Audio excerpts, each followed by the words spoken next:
From the St. Francis Yacht Club in San Francisco, this is the Wednesday Yachting Luncheon, hosted by Ron Young.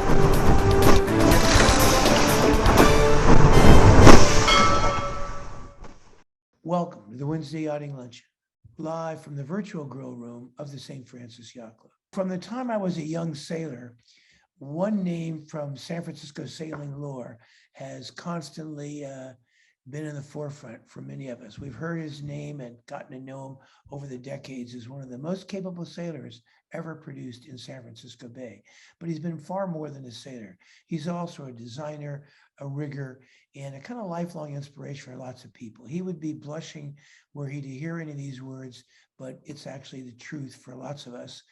Buddies as far back as Tom Blackaller and Gary Moe liked and considered Commodore Tompkins one of the great sailors produced by our complex bay.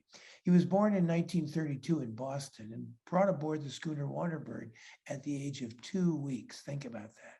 Commodore was imprinted with the sea and the seafaring by that schooner's voyages. When age 4, Wanderbird departed Gloucester, Massachusetts, and doubled Cape Horn. Those of us who've sailed a bit know that doubling Cape Horn means going from the east to the west, going against the current and against the breeze. It's the hardest way to round that horn. And his voyage ended in San Francisco Bay. There he began a lifelong involvement with sailboat racing and designing and building and rigging and management, and really became kind of a scout for the professional sailing world, which has grown up around great sailors from San Francisco Bay. In time, through practice and persistence and dedication, he became a successful, sought-after crewman on some of the world's most advanced yachts, as you'll see in the presentation today. He stopped counting the miles of racing and delivering at 500,000. Mind you, it's 26,000 miles to do one lap, so 500,000 is the equivalent of, more than 20 laps around the globe. He finally finished and spent his last years, and still is, sailing a Wylie-designed cutter for his own use. And during that time, he's completed a 10-year sojourn in the Pacific, mainly south of the equator. So it's with fondness that I welcome a dear friend of the Wednesday Yachting Luncheon, Commodore Tompkins. Commodore, welcome to the Wednesday Yachting Luncheon. Thank you, Ron. This is part of Oleg Harencar's construction. It's my father showing in the foreground. The curvilinear thing, it looks like it might be a steering wheel. It's actually the boom gallows. And in the background is an image of a Frank Vining Smith painting. You'll see a full image later on. This is the schooner in the middle of the North Pacific High. The vessel never had an engine, so it was slow going sometimes. That was all the light canvas she could carry. How long? Give us the dimensions of the boat. The schooner was 85 feet long on deck, 78 feet long on the water, and an 18.5-foot beam. What'd she draw? She drew 11 feet aft and about 9 feet forward, vertical stem, plumb stem. The schooner was easy to sail. She was the evolution of the pilot service in Germany outside Hamburg, and those boats were competitive. The first boat to the incoming ship would get the commission for pilotage. And so the boats had to be fast, they had to be easily handled, because sooner or later all the pilots were off on the incoming ships. And so the schooner would sail back to her home port with a master, a mate, and a boy. So my father sailed the schooner from Nassau to Boston in the dead of winter once with himself, the bosun, a cook, and his wife. America's Cup historians would quickly remind us that the schooner America was designed after the pilot schooners of New York Harbor. And as you said, the faster pilot schooner got more rides. So speed was an important component of those boats. That's correct. And ease of handling was important. So this photograph shows me at an early age on the deck of Wanderbird. I believe I'm back by the main chains someplace. It appears that I'm trying to find out what the hand is on that, probably 1-inch 3-strand manila. What the heck's going on here? So I went aloft at an early age. The family story is that my father was working at the truck between the mainmast and the main topmast. And at the age of 2, I went aloft. I'm older here in this picture. Anyway, I went up there because I enjoyed my father's company and wanted to be with him. And I don't know how, it's ancient history, so I don't remember it at all. But the story is that he was working up there and I appeared, and I was so small and light that he didn't feel me coming up the rig. And so I appeared at the trestle trees, and he had a wonderful, wonderful experience for me, because what he said was, "Oh, hi, son. Hang on a second. I'm almost finished with this job, and you can ride down on my shoulders if you like." And that's what happened. And he showed me how to hold on, and he faked finishing the job, put me on his shoulders, and carried me down to the deck. I'm everlastingly indebted to that. That was a fine bit of parenting. I'm on the end of the bowsprit of Wanderbird. That's her new bowsprit rig. And we're entering San Francisco Bay. I believe we're the first sailing vessel to enter San Francisco Bay. And the people in the picture are my father on the left, my mother on the right, and my sister in the middle. I noticed that your dad and you are looking forward, and your sister and your mom's looking back at the camera. What would your mother be thinking about now? I get the impression from the photograph, I don't know. I get the impression from the photograph that she was a little bit anxious about everything. This is a photograph of the schooner sailing in the lee of Maui. There are two tall volcanic structures there, and in between there's a sort of a wind tunnel effect. And the schooner is sailing hard for Hawaii in Oahu. And she passed a merchantman. No, actually, it was a Navy vessel. And you can see my father wig-wagging on the stern. He was a signalman in the U.S. Navy.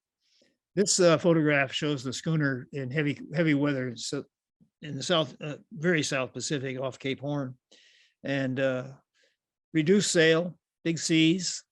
Oleg Harencar's film shows how big the seas were. He's got some really good exposure, but this is the only photograph still I have for it. How big were the seas? Well, hard to get a metric for them, but we estimated they were around 60 feet. What was the breeze? How much wind? I think the highest velocities would probably be in the 80s. We don't know. We didn't have an anemometer. This is the Frank Vining-Smith oil painting, and it's kind of a nice story. My father had the schooner in Boston at about the time that Frank Vining-Smith was a nationally famous artist, and they struck up a friendship. And apparently Vining-Smith was aboard the schooner at dinner at the great table, and my father was waxing eloquent about, how great a painter he was, and he must have been made embarrassed by that. But when my father finally ran out of steam, Vining-Smith said, "Captain Tompkins, you're a pretty luminous figure yourself with your navigation and your voyaging and so forth." And they struck a bargain. Vining-Smith would create this painting in return for a lesson in navigation, and my father took him to Bermuda, and that's how that happened. And the family story is that at due course, communication came from Smith that the paintings were finished, and my father should come down and look. And there were actually two paintings. This painting is Vining-Smith's interpretation of a photograph of the schooner in the early days of my father's ownership, and when she was sailing almost becalmed in the Solent. And mercifully, I have a copy of that picture. Talk to us about this rig. Well, square sails are pretty efficient off the wind, as you may recall from your experience. But my father had sailed in racing yachts, and he hated spinnakers with a passion. Of course, that's nothing like unique. And so he introduced a square yard because, much of the time you're going to be off the wind. Pretty effective combination. I believe the painting shows a raffee in position. That's a triangular sail, essentially triangular sail above the yard. And there was a square silhouette set underneath it. That gear was only good for a beam reach, or slightly broader than a beam reach. This is a photograph of the schooner in Hilo, getting the anchor and getting ready to sail. On that particular passage, the schooner went down to Oahu and spent some time in Honolulu. Youngster, my little 33.5 footer goes everywhere, and we don't have an engine, so we sail everywhere we're going. But that's a whole lot easier than sailing an 85-foot schooner with no engine. Talk to us a little bit about your dad sailing in and out of harbors or elsewhere without an engine. The schooner stopped sailing when I was 9 years old, but it was very significant portion of my education and forming. But I can tell you an anecdote about him handling the schooner.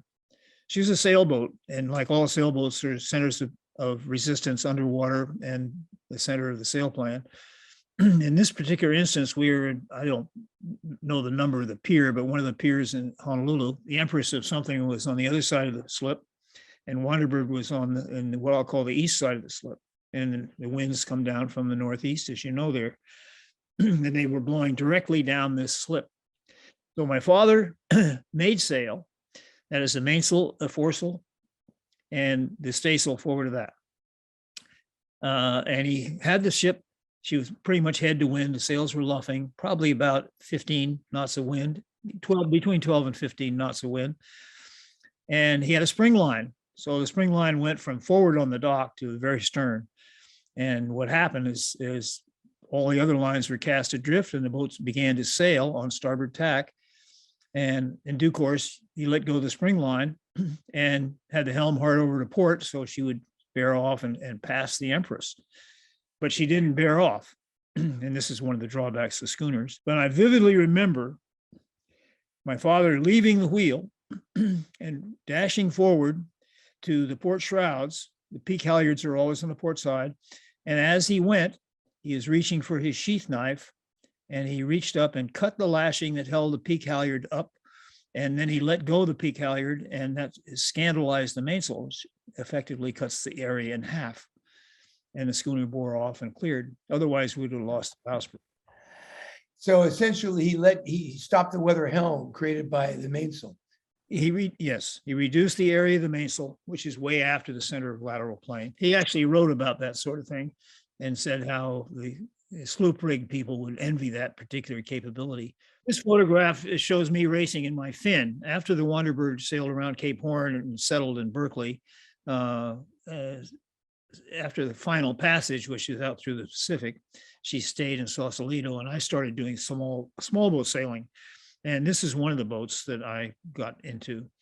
I had a fin, I had a thistle, I had a small boat called 101, which is a custom designed small boat sloop. And I did a lot of sailing, and including with the harbor master at Sausalito, whose name was Sid Foster. This particular picture is taken in Redwood City. It's one of the first 6 fins that were sent to the West Coast.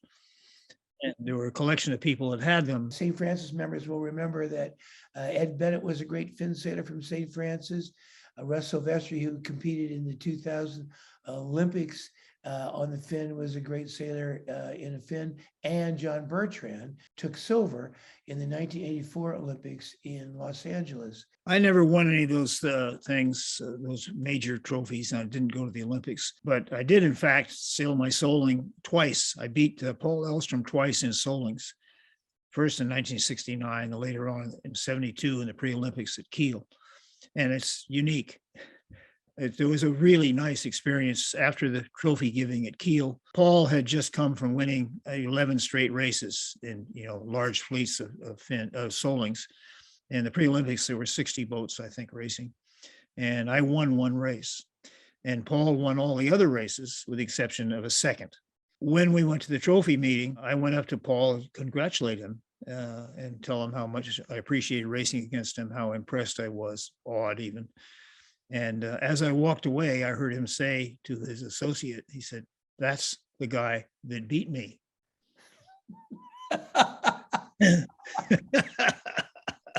Did you get a recording, Commodore? I wish I had. It's in my head, though. So this photograph is taken. I'm at the helm. I'm shown steering Ondine. This is the Bill Tripp Ondine, a 57-foot yawl, as you see. And one of the figures is Dick Bertram.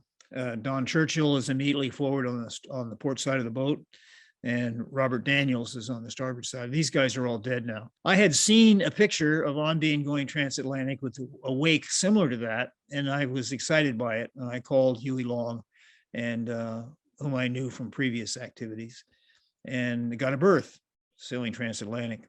And it was a good ride. It's probably blown about 45 or 50 there. We had the spinnaker up. That's a decent stern wave if you ever want to know what one looks like.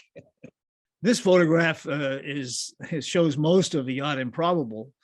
Improbable was one of the designs that I conceived with Ron Holland, Gary Mull, and a bunch of other people. And most of those guys are on the boat in this picture. We're racing off the south shore of Britain, in this case, in the Admiral's Cup.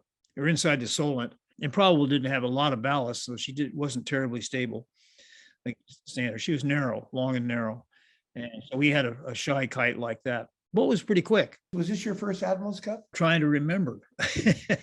I sailed in just 3 of them. Admiral's Cup with Improbable, one with Red Rooster, picture shows up later, and one with Spirit, which is George Cascadden's little sloop. This might have been your second after Spirit. Probably the second, yeah. Ron, these photographs are a selection of a few. When I was racing actively, one of my conceits was I would have a photograph of every yacht that I thought was really significant in my career. And I got about 50 pictures on the wall, and I ran out of wall. So they're mainly representative. This Zamazan was a yacht purchased by a guy named Bob Cole, another member of St. Francis. He bought her in New Zealand, and I got the job to go down and bring her home. And so somehow I conceived the idea on that homebound delivery of taking her through Honolulu at the same time as the Clipper Cup. And the crew was kind of interesting. I can't remember all the names, but we're all aboard, and it was a great race. We finished within sight of Windward Passage in one race. This is Red Rooster, and with a oh my golly size headsail. Red Rooster. The interesting part of this thing, Ron, is that when we finished sailing in the World's Champions for the Solings in 1969, another shipmate of mine and I decided we'd go down to Cowes and see if we could find a berth. Well, Skip Allen was sailing with Dick Carter and his brother, Dick and John Carter, on this boat, Red Rooster. And she was a definite rule beater. She had a centerboard cranked up with some kind of crazy gear. It was 150 turns, and I was as fit as anybody could ask you to be. And I could do 75 turns, and then I had to rest for about 10 minutes. So it was that difficult. Anyway, she was shallow drafted, and she was reasonably quick, and she won the Admiral's Cup. At the end of the day, we were tied back up at the where the stakes are. The boats are not moored in a marina. You tie up to a bunch of pilings. Dick said to his brother John, he said, "We're going to take these guys. I want you to go out and get one more spoon and one more bowl."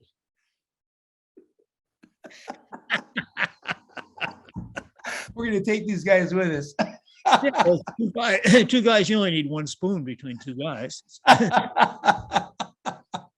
I thought that Dick Carter had something in common with Ted Turner, with whom I also sailed, in that they had a sort of an electric quality about them. They would, and obviously, I now know they were gathering information in order to make, prudent decisions. And I could sensed it when we were on the boat. When Carter was in the cockpit, he would be kind of electric and slightly removed, but intent. And he had quite a lot of success. And so did Turner, with the same kind of quality. Speaking of famous boats, for God's sakes, you've been on so many famous boats. Holy cow. Here's Boomerang in her prime. Look at that. Those younger sailors in the audience will note that this starboard jibe shot displays a blooper on the lee bow of the boat. Correct. This is all the gear you can set going downwind with that kind of boat. The blooper came out of a Southern Hemisphere guy sailing out of New Zealand. But this is racing in San Francisco Bay in the big boat series. When Boomerang came to the West Coast, she's an East Coast boat out of Greenwich, Connecticut, designed by Herman Frères and built by a director. When she came to the West Coast, she sailed, I think, in 14 races, including the Clipper Cup, and she won all but 2 of them. And in those 2 races, she was second. Give me some more of the feeling sailing on Boomerang. It's just so big and heavy, massive. And she was responsive to her rudder, which was very good. And downwind steering, it was, as tricky as any boat like that, because those boats were thoroughly immersed. They didn't rise up above the water and semi-plane, certainly not in that size. Modern boats are different in that regard. So they were relatively beamier and a little bit more difficult to steer, but this one is responsive. I sailed in her to Bermuda, and I sailed in her in the Clipper Cup and the San Francisco thing, and in Southern California series. I think she raced in a big match race series. I can't remember its name, California Cup. Anyway, she was very successful. And big crew, 20 guys, something like that. Before I leave the Boomerang issue, I sailed on a number of boats of that size. She just was the most luminous, I guess. But there's a lot of different boats. My intent had been to sail in as many boats, many different types of boats as I could, in order to learn how they all behaved. And I got reasonably good at it. I was a very good downwind helmsman back in the day. But here is the story about the Melbourne-Osaka race. There's a guy named Kaoru Ogimi, now deceased. And Kaoru was the son of the guy that started the Nippon Ocean Racing Club, which was modeled after the Royal Ocean Racing Club in Britain. It happens that my father was a founding member of the Royal Ocean Racing Club in 1920 or 25 or something like that. Anyway, my father traveled to Japan and he ran into Kaoru Ogimi at the Nippon Ocean Racing Club. And my father was gregarious and even garrulous in some cases. And they struck up a friendship. And not long after that, Kaoru and the Nippon Ocean Racing Club designed and sponsored a race from Melbourne to Osaka. And it's a 5,000-mile course, pretty much south to north. And it crosses the equator. At that time, it was the only race like that. Anyway, I got a word from Kaoru. Could I find him a Santa Cruz 50 in order to do this race? He had a sponsor. And I said, yeah, I can, but why do you want a Santa Cruz 50? I didn't hold them in particularly high regard. I told him about this boat, and ultimately we built it at a place called, I forgot the name of the shop, but it's in New Zealand where they built the 12 meters. And when this boat was taking shape in New Zealand, 12 meter was racing in off Perth. And every afternoon at 3 o'clock, these guys, the whole crew who had built the boat then racing, would stop and watch the TV. We were there. Exactly.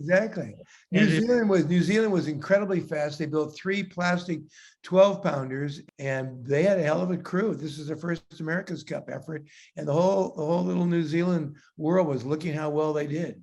That's right. Anyway, that's the yard that built this boat. And they did a spectacular job. This is the start, and there were 60 boats in this race. And the boats in the foreground are myself in Nakiri Daio, and immediately to my lee and aft is Digby Taylor sailing Laurie Davidson design, which was actually faster than Nakiri Daio, but it had some design problems, lost its keel and one man. So I noticed you're reefed. You got one reef in there. Talk a little bit about that. Well, sailboats go faster when they're straight up and down, or nearly straight up and down. The designers are pretty crafty, and they figure it. So if there's a 10 degrees of heel, then everything will balance. Your boat should have a tiny bit of weather helm at about 10 degrees of heel. Anything more than that, it starts to go slower. Reefing, reducing sail, or reducing the power coming out of the sail is a critical part of making the boat go well. Mm-hmm. Also, I noticed the head stays a little soft there. Talk to me a little bit about that. It's a fractional rig and the runner setup. I wasn't working really hard on that. I was mainly concerned at the time about this guy who was trying to overtake me to windward. He was dumb enough to think he could get through to leeward. Anyway, 60 boats started, and we finished this race a day in front of the next boat. And there we are at the finish. That's me on the left and Kaoru Ogimi in the front. The only photograph I have like that came from a book. That's why there's a crease in the middle. It was a unique experience going ashore in Melbourne. They put us through the customs thing on a barge, and then we walked off the barge and started getting flowers from all sides. And it was a low concrete ramp leading up to the next level. And that ramp was lined with little Japanese ladies wearing their jacket like you would see them in an airplane. And each one of them would give us flowers. And it was really quite an experience. After a series of long distance races and deliveries, I got married and we wanted to go cruising long distance. I wanted to go cruising, having been imprinted by my father and his activities, but finances wouldn't allow that big a yacht. And I wasn't game to buy an old wreck and try to make it right. And I started looking for boats and I couldn't find one. So ultimately, Tom Wylie and I got together, and this was the product.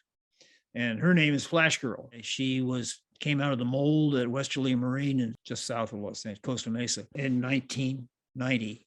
And I spent the next 9 years working on it. The hull was delivered to me with only an engine in it. and a deck on it, partial deck, no transom, no cockpit, an engine otherwise completely empty like the inside of an egg. And I did all the rest of it, put it together in 9 years. And we launched her in the year 2000. Here she is lying off Poppy 80 and with Morea in the background. And I put it to you, that is an exquisite place to be. Yes. There's almost no time you can look at Morea and not see something spectacular. And you'll notice on the stern, perhaps there's a flag, and that's the United Nations flag. Yes, St. Francis members will remember that the very first Commodore's cruise was organized by Terry Anderlini and Tom Allen. We spent a little over a week with 5 boats down in Tahiti in the archipelago and going to from Papeete, Morea. And boy, can I second your comment about being down there is just beautiful. And Morea, among others, is just an amazing background to be sailing in front of and around. Here's another photograph of me under the awning in Flashgirl, and with Morea in the background. I think this photograph was taken as we're exiting the reef. Kind of fun. In that exit area is a passage through the reef, and frequently you'll see Tahitians standing knee deep or maybe deeper in the water and doing barbecues and things of that sort. This is Flashgirl at rest. And I don't know which harbor she's in right here. This is the 85-foot schooner, and ventilation in that kind of vessel, old wooden boats, all through the deck. You'd have skylights and then maybe a ventilator here and there. And my experience at sea and that experience taught me that ventilation down below is really, really critical. And it's been proven in Flashgirl. I'm trying to see in this, my ventilators are not up in this picture. So I went out of my way to make lots of space, lots of air. There's an opening hatch in that space. And when you're at rest, you can open the hatch and the air just funnels through the boat. Also a swimming platform. There's a ladder which hinges over the side and you can get out of the water that way. It's a Tom Wylie design, man. Exactly. Another West Coast genius. Yes. He's one of the few that hasn't expired. That's right. Still a brilliant guy, and we get to see him at the yacht club frequently. He's such an incredibly brilliant human. We're sailing off of Nuku-Hiva, which is the northernmost island in the Marquesas, and it's typical that kind of condition. Our autopilot didn't work very well, so that's been replaced. We once helped somebody tie up in Poppy 80, and when we were done, we were sitting under his awning in his cockpit being thanked. So I asked him what kind of autopilot he had. And he said, well, I have the usual kind, one that doesn't work. Talk to us about the clouds. Talk to us about the cover there. The Marquesas are heavily forested and lots of vegetation. In this particular picture, we are leaving a place called Kaneohe Bay, which is the northwest corner of that particular island, Nuku-Hiva. And that's one of the few anchorages in there that's really decent. But the cloud cover is not unusual at all. So here's Nancy. And in this photograph, she's off Uapu, and one of the remarkable parts of the picture, I think, is the craggy nature of the landscape. It's all volcanic stuff. And Uapu is a very nice island in the Marquesas. It has perhaps, I can't remember, I have not actually counted them, but it's like 6 or 7 old volcanic cores. And when you approach Uapu frequently, these moist trade winds will blow across the top of these old cores, and it looks for all the world like a castle, putting out smoke out of its chimneys. It's a beautiful, beautiful island. Anyway, it's just typical of Nancy sailing the boat. Nancy Potter was a lady in her own standing in our yacht club, and we all love her a lot. She's a really good woman. I remember Nancy before you guys got together, and I was real happy to see both of you form this partnership, this friendship. I'm glad to hear you say that, Ron. We get along well, yes. And she was a wonderful shipmate on the boat. It's a fact that in most cases, the female form is less muscular and less powerful than the average male. And part of our success in that voyage was that knowing that, and being confident in my own abilities, I made a point of designating to Nancy certain issues which are very important. So she was nothing like any kind of a passenger. She was She was intimately involved in obtaining weather information and analyzing it. So we did all the things, we shared all the things in the galley, we shared all the provisioning. She did everything in connection with the officials ashore. The point being that in order to make a really successful cruise, you need to have a shared workload so that nobody feels like they're an afterthought. Oleg Harencar was a Slavic guy. I can't remember which country he came from, but somewhere down there. And he came to California and he's looking for a place to live. And we all know how expensive it is to live here and buy a house. He bought a 50-foot motor yacht and he was in Sausalito on that yacht. And so here is an unemployed filmmaker living in that rich ambiance in Sausalito.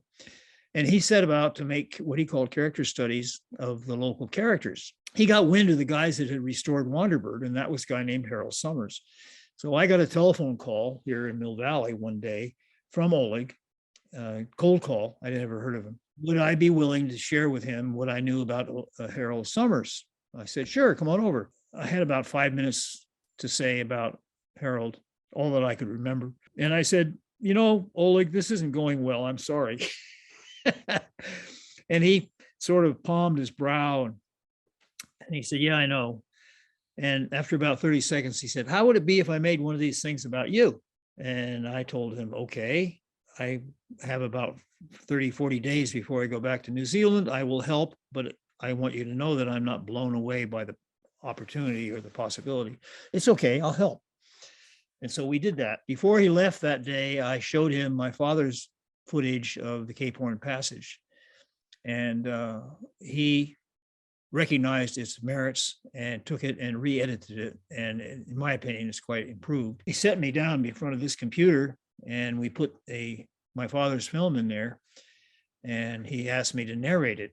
And I told him what was on the screen that I saw. And he edited that, and that's the new picture. This photograph was taken in you're looking at with the dinghy and the boat in the background, was taken in the Tuamotus.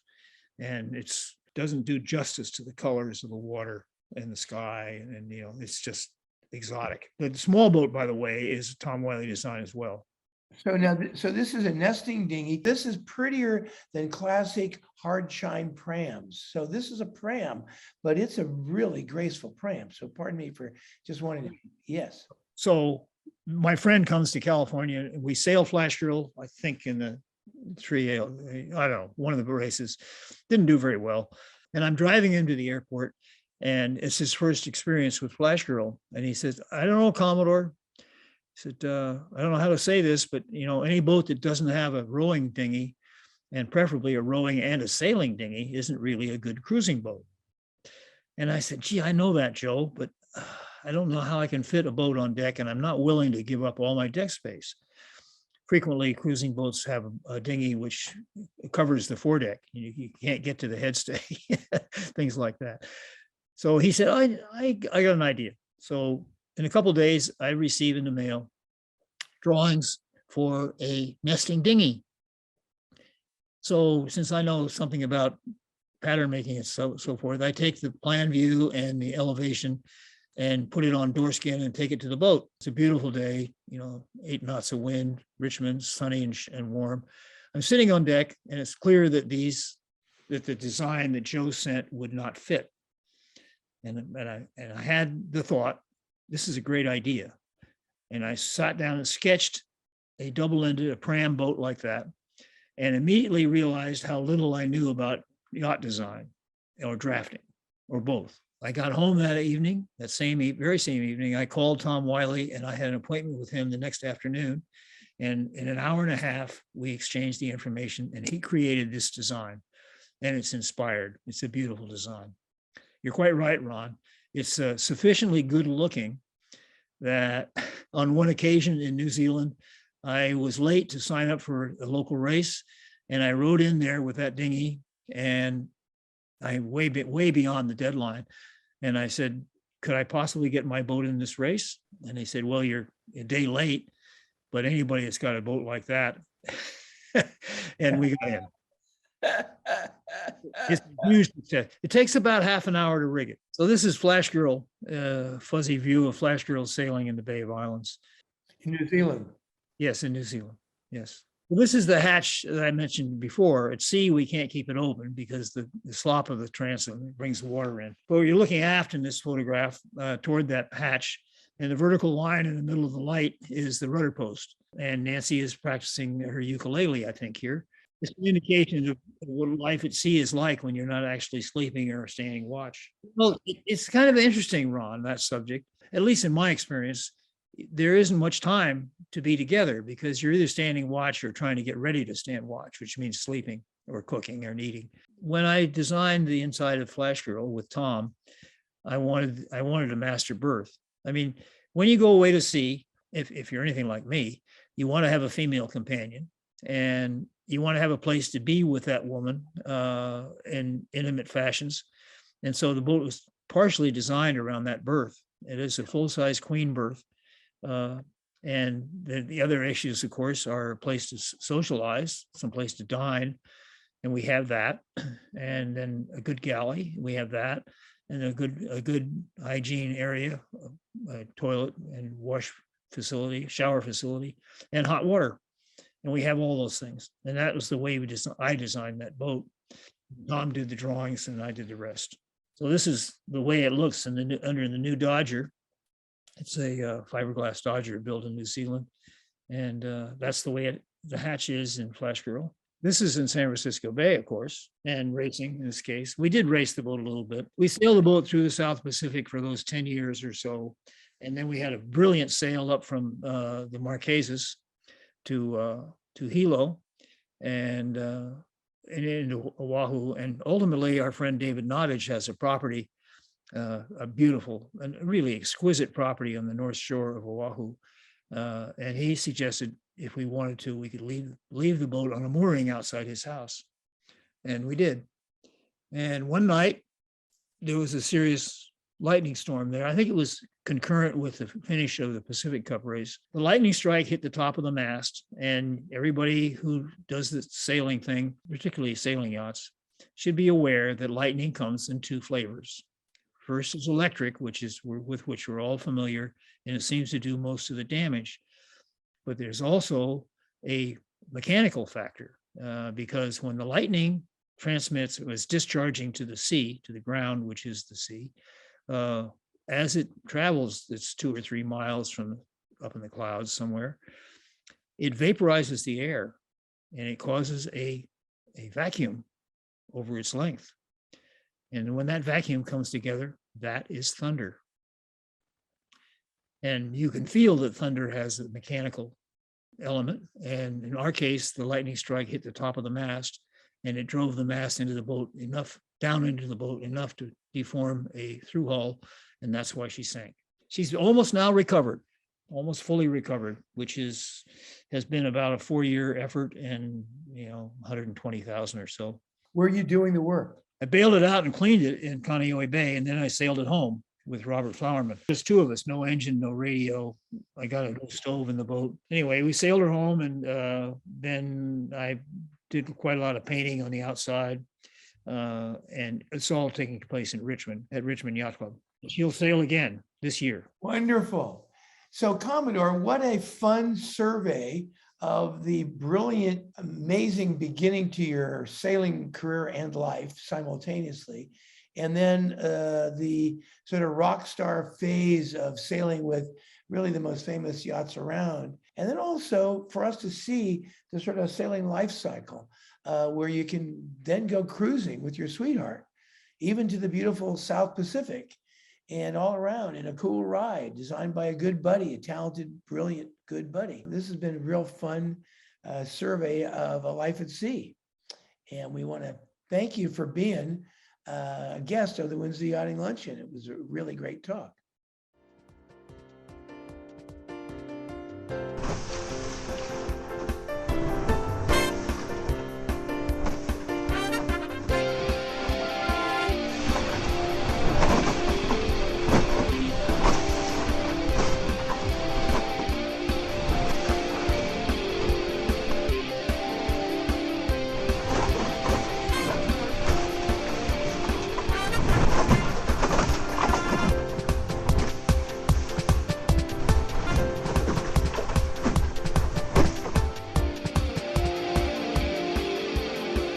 This has been a presentation of the Wednesday Yachting Luncheon.